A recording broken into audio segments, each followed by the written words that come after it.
Welcome to the collector car capital of Texas. It's a small town. It's called Nocona, about an hour and a half north and west of the Dallas area. And this is where I found 120 cars that I just fell in love with. It's called the Horton Classic Car Museum. Once you see it, you'll never forget it. John Cramen, you just saw it for the very first time.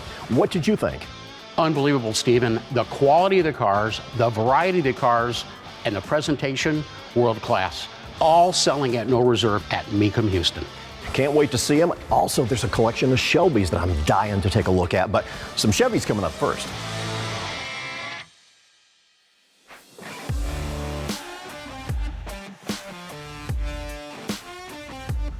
You don't know which way to look. We landed in Corvette heaven, almost 40 examples of America's favorite sports car. And what could be more iconic than a split window? You know, Stephen, in 1963, when the split window one-year-only Corvette debuted, what a sensation. And that's only continued to grow over the years. We've got 4 of those in this collection, including one example of the Holy Grail. The Z06 right here, only 199 were built, and of course powered by that 360 horsepower fuel-injected 327. What kind of commitment does it take to get this many Corvettes the same place at the same time, spanning the entire 70 years? Well, a lot of love and a lot of passion for sure, but probably the best example of that, Stephen, are what I'm going to call the ultimate Corvette bookends. A first-year 1953 Corvette sitting right next to a brand new 2023 70th anniversary C8.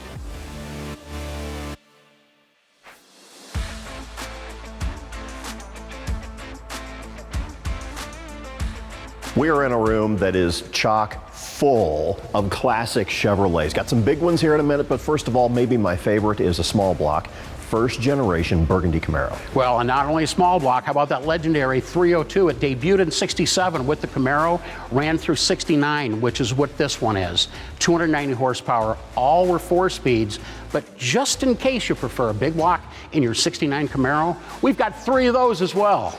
Or maybe you prefer a bigger car. You know, we have all shapes and sizes in here and some big stuff from the 50s and 60s. Well said. And how about legendary displacements from the Chevy camp, such as 396, 409, and even 427.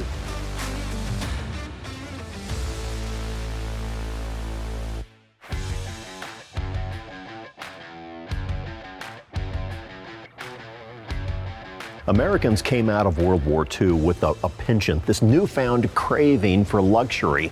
Luxury at any cost, and they were willing to pay for it, and if you wanted a Cadillac, JK, you had to pay. Right, at a 1957, Stephen, this was top of the line. It's a 1957 Cadillac Eldorado Convertible. Let's take a look inside, you'll see what I'm talking about. Check out the acres of leather. Look at all of the chrome, power accessories. There's even chrome on the steering wheel, JK. Everything, front and back, lavished in chrome. Right, and the bottom line is they do not make them like this anymore. And the Horton collection has a lot of other great luxury cars as well, such as Imperial, Pontiac Grand Prix, Old Starfire, and Ford Thunderbirds.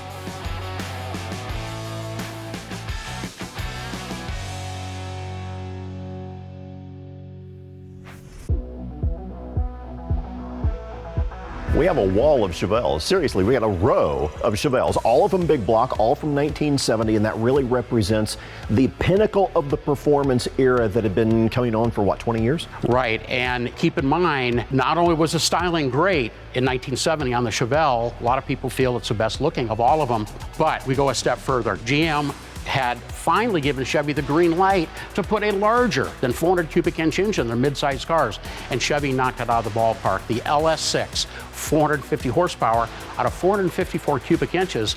That's a big deal because that's the highest horsepower rating from the golden era muscle.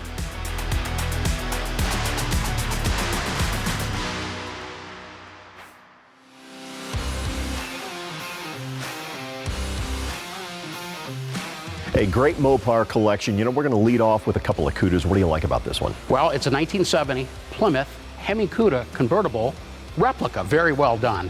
There is a place in the world for a good, high-quality replica, but it will never displace the real thing. Yeah, 1970 Plymouth HEMI CUDA hardtop. Factory installed 426 HEMI, that's 425 horsepower, 727 torque flight automatic, great condition and wonderful colors. And a great Mopar collection coming up that includes a few more cars. Right, how about a first year 67 Plymouth GTX convertible and a second year 69 Roadrunner hardtop 383 4-speed.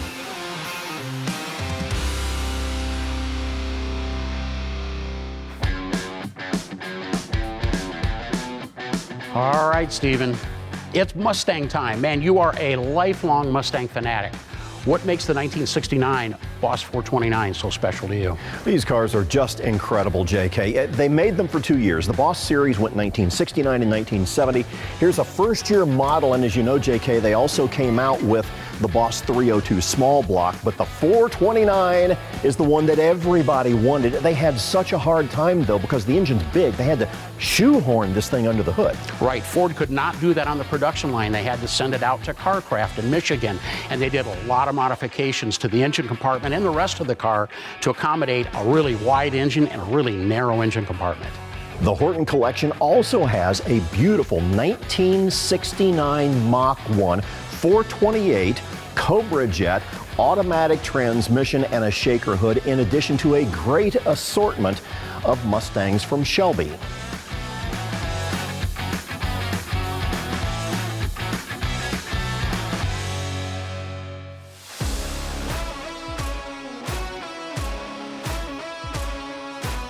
We did it. 120 cars, and we did it. What an amazing facility this is.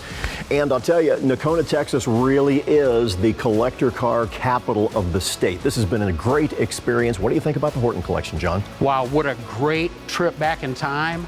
All of these vehicles heading over to Mecum, Houston, selling at no reserve. A big thanks to the Horton family and to the late Pete Horton, whose genius put all of this together. This is his passion, and this is his legacy and his contribution to the collector car world, and I can't wait to see him cross the block.